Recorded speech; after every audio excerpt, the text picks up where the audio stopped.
Ini Yohanes 20 ayat 1 dan ayat 2. Kita boleh sama-sama membaca firman Tuhan ini. Kitab Yohanes pasal yang ke-20 ayat 1 dan 2. Dalam hitungan yang ketiga boleh kita baca bersama-sama.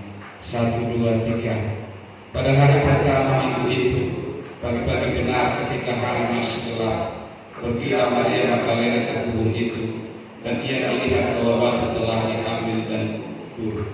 Ia berlari-lari mendapatkan Simon Petrus dan murid yang lain yang dikasih Yesus, dan berkata kepada mereka, Tuhan telah diambil orang dari kuburnya, dan kami tidak dapat di mana ia diletakkan. Puji Tuhan.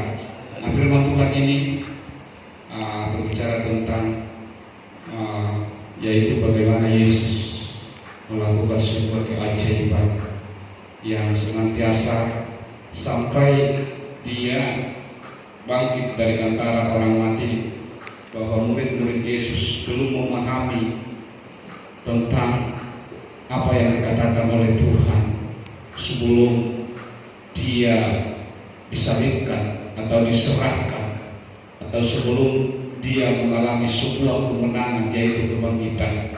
Bahwa sesungguhnya kalau murid-murid Yesus dan Maria di sana sudah memahami dan mengingat tentang firman yang dikatakan Yesus sebelum dia diserahkan, tentu mereka tidak akan mengalami sebuah emosi perasaan di sana. Bahwa Maria mengalami sebuah emosi perasaan dan dia menangis bahwa sesungguhnya bahwa tidak pernah terjadi ada kehilangan mayat di sana.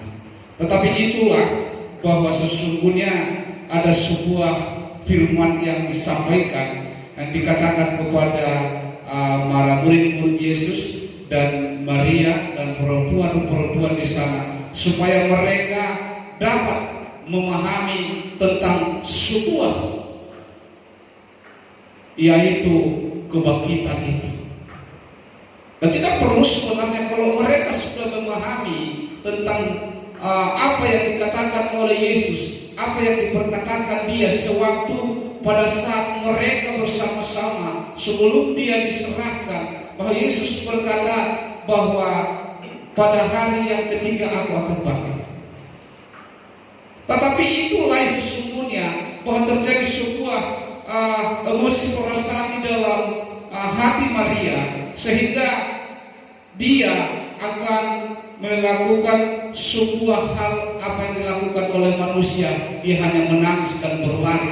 Dia terkejut dalam hal kejadian ini. Kenapa? Kenapa Maria sampai seperti itu? Karena dia tidak mengingat, atau para murid-murid itu tidak memahami apa yang diperkatakan oleh Yesus sebelum dia diserahkan.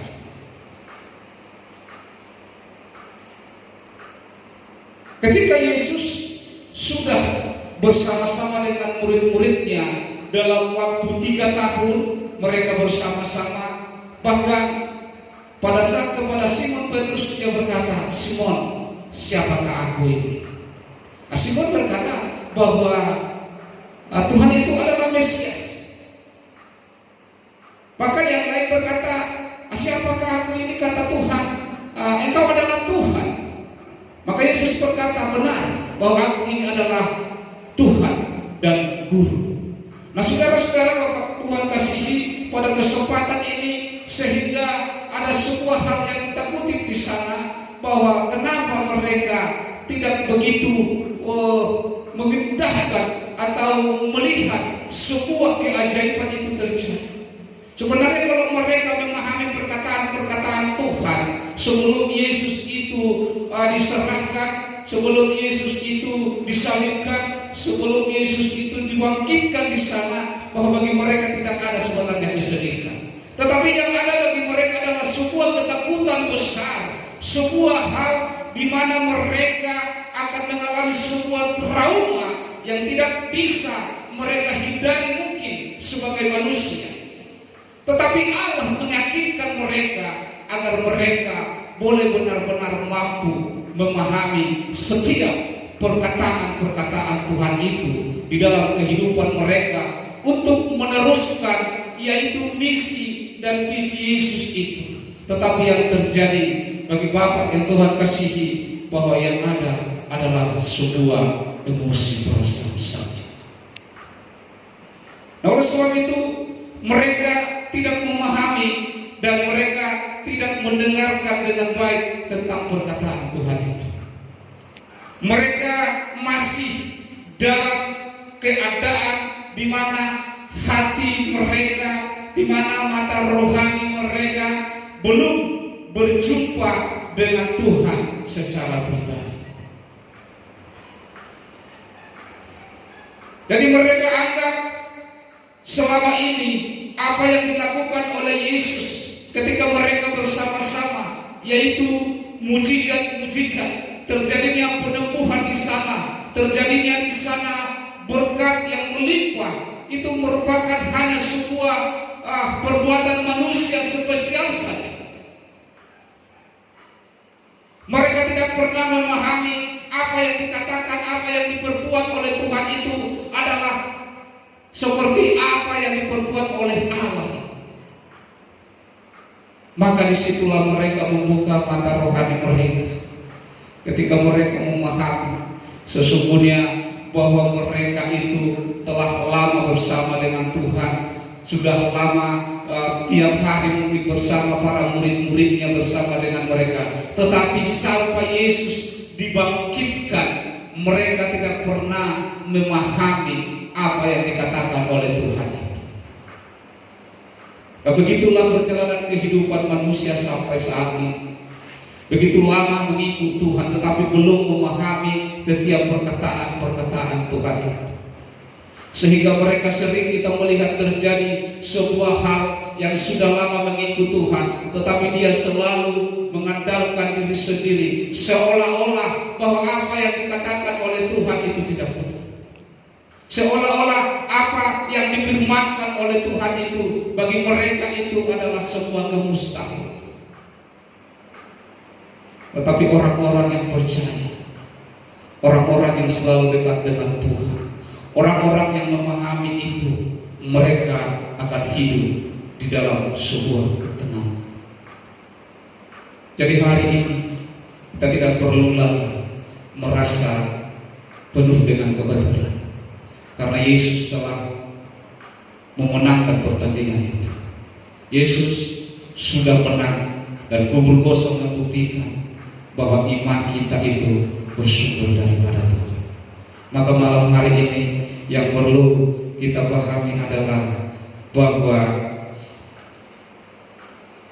pesan bagi kita malam hari ini, kita harus mau mendengarkan setiap perkataan Yesus itu. Dan yang kedua, kita boleh ingat perkataan Yesus itu. Dan yang ketiga, kita boleh merenungkan perkataan Yesus itu. Dan keempat, kita imani atau kita hidupi perkataan Tuhan itu.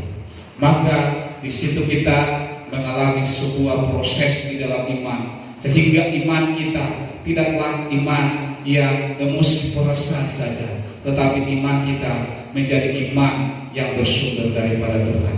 Jadi apapun yang kita alami di dalam hidup ini, baik di dalam kita menuju hari-hari kita senantiasa hidup bersama dengan Tuhan, tidak perlu lagi kita khawatir. Karena apapun itu terjadi, sesungguhnya itu sudah diperkatakan oleh Tuhan. Bagaimana Yosua membawa bangsa Israel keluar dari tanah Mesir, bahwa Yesus katakan, renungkanlah itu siang dan malam.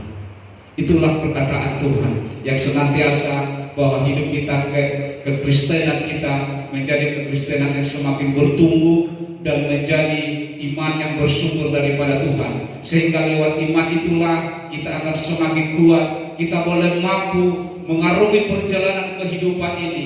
Bahkan kita boleh tidak sama dengan orang-orang yang ada di dalam dunia ini. Oleh karena kita sudah mengenal perkataan Tuhan, sudah mengimani, sudah menghidupi perkataan-perkataan Yesus, maka kita akan menjadi sebuah orang atau sebuah bahagian dari orang-orang yang senantiasa berjalan di dalam hidup bersama dengan Tuhan. Maka pada malam hari ini, Bapa yang Tuhan kasihi, kita hari ini Yesus telah bangkit dari antara orang mati. Maka kita tidak perlu lagi melakukan sebuah ketakutan-ketakutan dalam dunia ini, karena segala sesuatu sudah dimenangkan oleh Tuhan dan sudah diperkatakan oleh Tuhan. Yang penting kita senantiasa kita boleh tetap berjalan bersama Dia, dan iman kita menjadi iman yang bersumber daripada Tuhan, dan kita pastikan bahwa kita sudah berjumpa secara pribadi dengan Tuhan.